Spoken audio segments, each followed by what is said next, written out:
Hey everybody, Cory Harrington, Hometown Tycoon. This is 13827 Bent Ridge in San Antonio, Texas. This is in a gated community right behind the UTSA campus. That's University of Texas, San Antonio. And I'm just panning through the neighborhood. It's an extremely well cared for neighborhood. This is a 3,500 plus square foot house, all brick, perfect shape. Just an absolute beautiful house. I'm picking this house up for $177,000, and the market value is between $289,000 and $305,000 for this property. The reason why I'm picking it up so cheap is because of the systems that I use, the way I put together my business. It's pretty straightforward once I teach you the system. Let me go ahead and show you everything about this house. It's here's the formal entry. This is the entryway in the formal room. Well, it's kind of a study, I guess. And this would be the formal dining room. And you come in here. Here's a kitchen. Little center island there. Some of the appliances are older. There's a nice GE microwave, but you have older appliances in here, and the older fixtures. We go ahead and replace all that stuff. We put granite countertops here and have a backsplash to be granite as well, and we darken these to a kind of a Merlot color, and we also put granite up here as well. Change out all the doorknobs, keep the doors intact, but replace things like these hinges with that nice brushed nickel hinges rather. Put in newer, larger tile. This would probably be an 18-inch tile, really high quality, high end. The carpet's actually in good shape. Matter of fact, I wouldn't really have to do anything to this house at all to turn around and rent it, or even to turn around and sell it for near the top of the market. It's a nice garage with plenty of parking space, double garage. Let's come in here into the living room. It's a really nice floor plan. It really utilizes all 3,500 square feet of space. Here's the downstairs guest bathroom. And here is the in-law suite. Here's a look of the backyard. Pretty nice. Let's go ahead and walk upstairs. Now anyway, back to my story. I'm just going to let the film do the talking for the rest of the house. Basically, the situation with this property, how I acquired it, was through direct mail marketing using my Hometown Tycoon system. And I was able to get an appointment. My office coordinated that appointment, and my buyer went out on the appointment.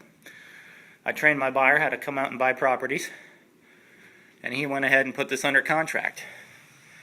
The guy could very easily sell this in the high 200,000s without much issue, but more than likely it would sit on the market between 4 and 6 months.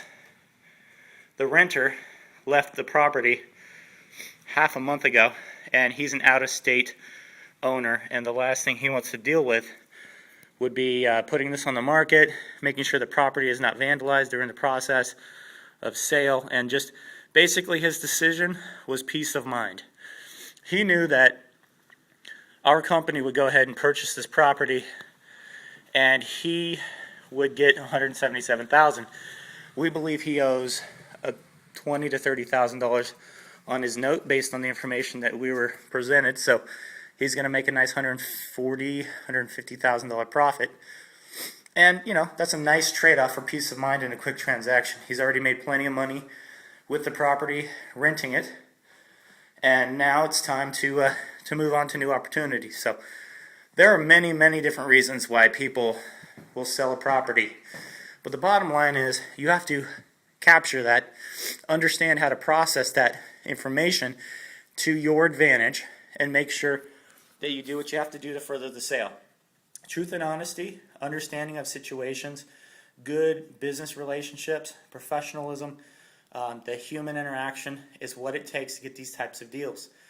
You'll never see something like this on the real estate market. As a matter of fact, I will list it on MLS more than likely and sell it at a discount and not touch anything in this house and probably make between $80,000 and $85,000 in profit.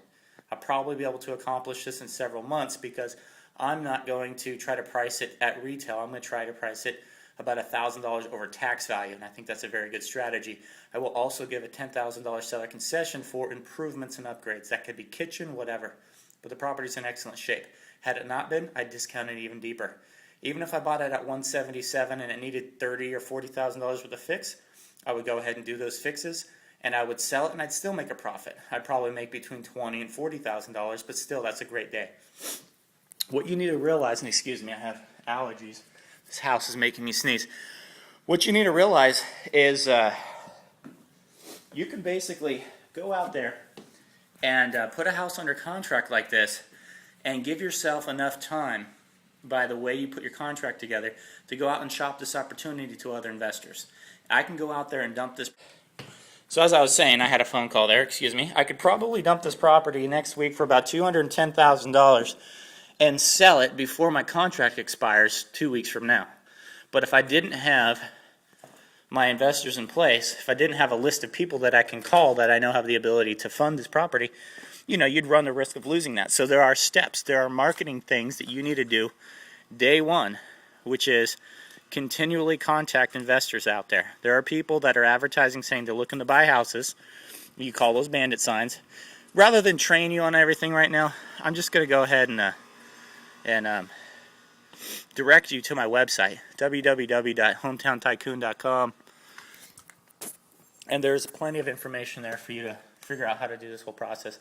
But basically, this is just one of many deals I do every month.